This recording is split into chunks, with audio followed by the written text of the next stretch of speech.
Lord Krishna नमन। प्यारे विद्यार्थियों, इस वीडियो में हम बात करेंगे the geographical factor affecting the climate at any place.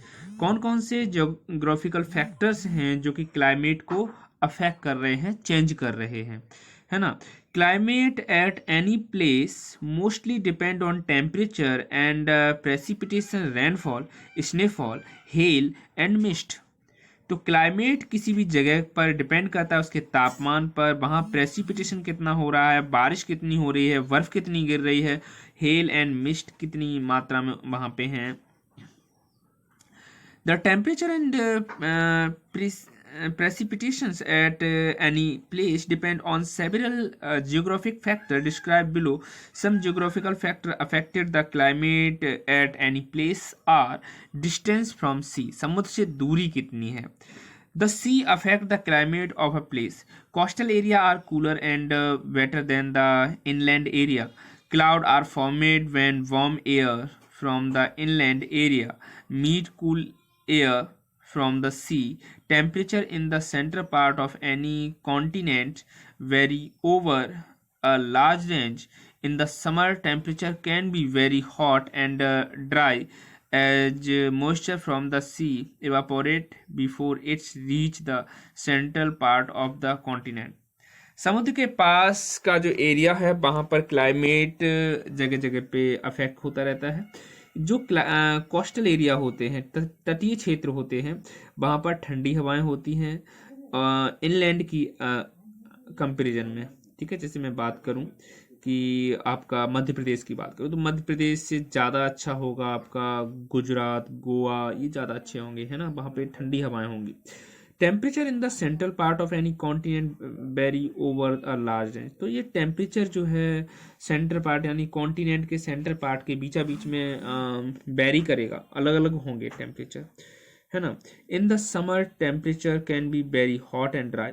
गर्मियों में जो तापमान बहुत ज़्यादा गर्म और बहुत शुष्क होगा, यहाँ आर्द्रता बहुत ज़्यादा होगी। आर्द्रता मतलब एज मॉइस्चर, एयर में वाटर की presence from the sea evaporate before it reach the central part of the continent.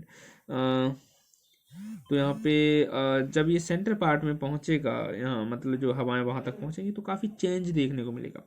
Ocean current आपको देखने को मिलेगा। ओशियन करंट क्या होता है? Warm ocean current make the climate warm and wet. Cool ocean current make the climate colder and dry. Ocean current यानी कि हाँ, समुद्र से चलने वाली हवाएं जो होती हैं, तो गर्म, यदि warm ocean current make the climate warm, अगर गर्मी है तो सीधी सी बात है कि हवाएं जो हैं समुद्र से कैसी चलने वाली हैं, गर्म चलने वाली हैं। तो वहाँ का मौसम कैसा हो जाएगा, क्लाइमेट कैसा हो जाएगा, वार्म एंड वेट हो जाएगा। कूल ओशियन करंट, अगर बहुत ठंडी हवाएं चल रही हैं then climate colder and dry हो जाएगा, है ना। डायरेक्शन ऑफ प्रीवेलिंग विंड, हवाओं की जो दिशा है उसकी वो भी निर्भर करता है, वो भी एक फैक्टर है। The direction of prevailing winds from the sea ocean side bring rain to the coastal area and dry weather to inland area. तो जो हवाएं समुद्र से या ओशियन से चलती हैं मेनलैंड की तरफ, तो वो क्या लाती हैं? बारिश लाती हैं, है ना। ब्रिंग रेन, बारिश लाती हैं। The coastal area and dry weather to inland area, तो कहाँ पे बारिश लाएंगी? कोस्टल एरिया में, या फिर जो ड्राई इनलैंड एरिया है वहाँ पे बारिश लाएंगी। हमारे यहाँ भी बारिश का पानी कहाँ से आता है? समुद्र से ही तो आता है, वही तो मानसून के द्वारा लाया जाता है। As a result the climate of the area near sea is moderate. तो यहाँ पर जो क्लाइमेट एरिया है समुद्र का वो मॉडरेट है ना, थोड़ा शुष्क है। अब हम बात करेंगे माउंटेन्स की, पर्वत। Climate is affected by mountain. Mountain receive more rainfall than low lying area because the temperature on top mountain is lower than the temperature at sea level.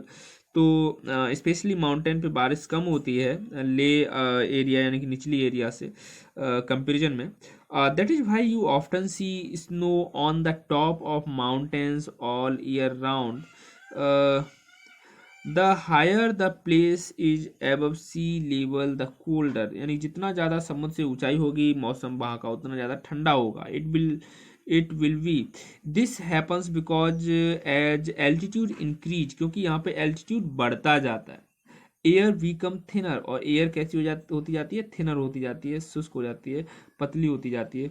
And is able to absorb only a small amount of heat, जो कि कम मात्रा में heat को absorb कर पाती है। आप कभी भी देखना, जब आप पहाड़ों पे जाएंगे, मेरे स्टूडेंट जब पहाड़ों पे जाएंगे, तो वहाँ पे जो हवाएं होंगी वो पतली होंगी, ऐसे लगता है ना जैसे बहुत सर्दी लग रही है ना। तो वही सिचुएशन होगी मेरे प्यारे विद्यार्थियों माउंटेन्स पर। ठीक है स्टूडेंट।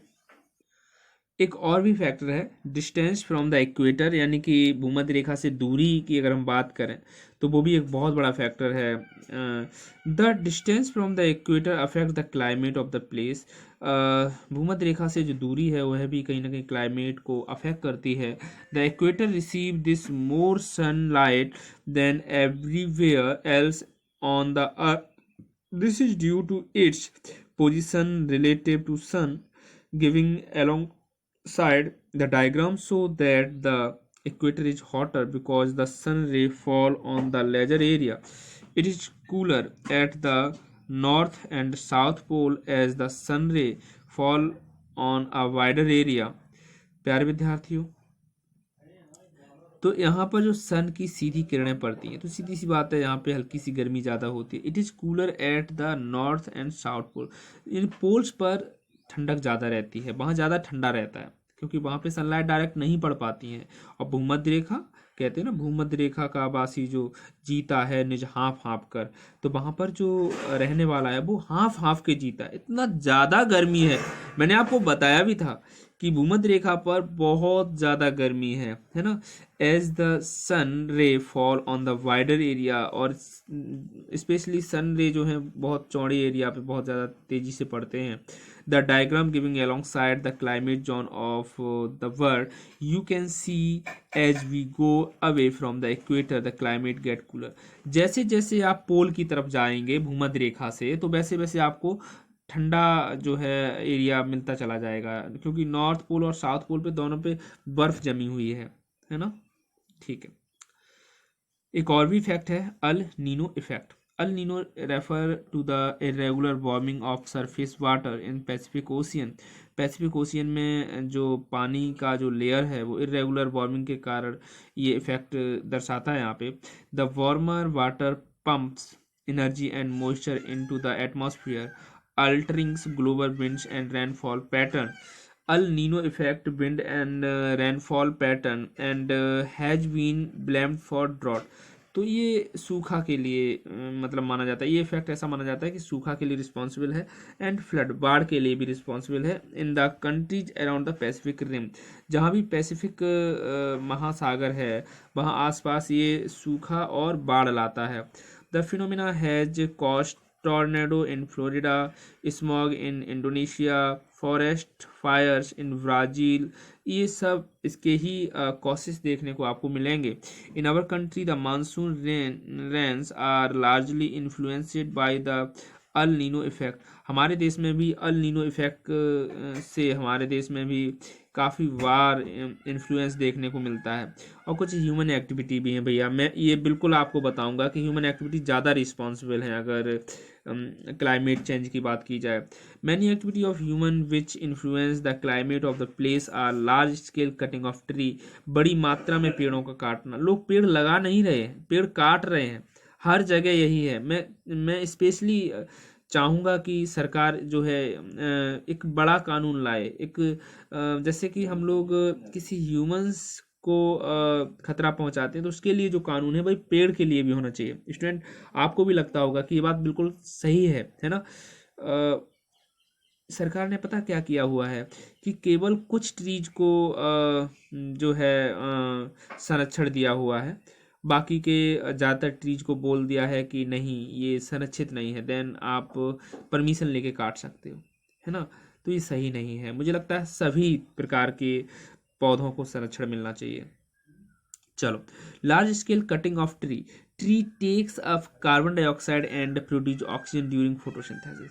वही पेड़ ही तो हैं जो प्रकाश संश्लेषण द्वारा हमें ऑक्सीजन प्रदान करते हैं। एक बड़े जगह पे अगर पौधे नहीं होंगे तो बहुत मुश्किल होगी। हमारे लॉर्ड कृष्णा विद्यालय में हमारे एमडी सर के द्वारा हर साल वृक्षारोपण कराया जाता है। पिछली कोरोना से पहले भी मेरे सभी विद्यार्थियों ने बड़ी संख्या में वृक्षारोपण किया था। कहीं ना कहीं कॉलेज आपको ये मैसेज देना चाहता है कि प्लांट कितने ज़रूरी हैं। लॉर्ड कृष्णा स्कूल हमेशा सभी विद्यालयों से ज़्यादा मतलब आपको ये वृक्षारोपण करना सिखाता है। Result in an increase amount of carbon dioxide in the atmosphere. तो कार्बन डाइऑक्साइड एटमॉस्फेयर में बढ़ती जाएगी। The increase carbon dioxide in the atmosphere has cause the increase the atmospheric temperature. और ये कार्बन डाइऑक्साइड हमारे वातावरण के तापमान को बढ़ा देगी। एक और फैक्टर है इंडस्ट्रियलाइजेशन, बहुत ज़्यादा औद्योगिकरण, कंपनियों का लगना, फैक्ट्रियों का खुलना, हैवी इंडस्ट्रियलाइजेशन, ट्रांसपोर्टेशन।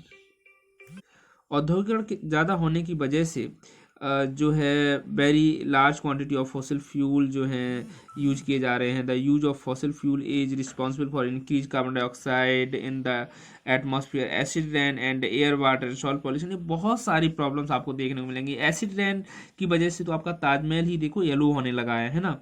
और सॉइल पॉल्यूशन कितना ज़्यादा हो रहा है, लोग यूरिया और दूसरी फर्टिलाइजर, पेस्टिसाइड बड़ी मात्रा में यूज कर रहे हैं। खेतों की यानी कि फील्ड की जो फर्टिलिटी रेट है उसे घटाने का काम कर रहे हैं, है ना स्टूडेंट। ठीक है, थैंक यू वेरी मच।